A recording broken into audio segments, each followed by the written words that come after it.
the G7 used to be the G8. Barack Obama and a person named Trudeau didn't want to have Russia in. And I would say that was a mistake, because I think you wouldn't have a war right now if you had Russia in. And you wouldn't have a war right now if Trump were president 4 years ago. But it didn't work out that way. But it used to be the G8, and now it's, I guess, what's that, 9 years ago, 8 years ago, it switched over. They threw Russia out, which I claimed was a very big mistake. Even though I wasn't in politics then, I was very loud about it. It was a mistake in that you spend so much time talking about Russia, and he's no longer at the table, so it makes life more complicated. But you wouldn't have had the war. And you mentioned Putin. Do you think that he should have a seat at the G7 today, that it should be the G8? I'm not saying he should at this point, because too much water's gone over the dam, maybe.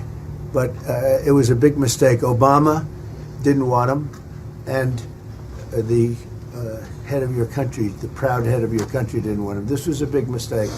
You wouldn't have that war. You know, you have your enemy at the table. Even, I don't even consider him, he wasn't really an enemy at that time. There was no concept. If I were president, this war would have never happened.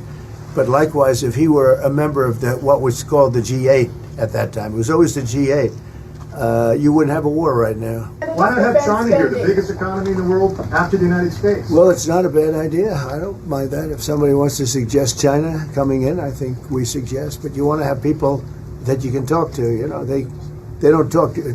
Putin speaks to me. He doesn't speak to anybody else. He doesn't want to talk, because he was very insulted when he got thrown out of the G8. As I would be, as you would be, as anybody would be. He was very insulted. And, I mean, he was thrown out by Trudeau, who convinced one or two people, along with Obama. He was thrown out, and he's not a happy person about it, I can tell you that. He basically doesn't even speak to the people that threw him out, and I agree with him.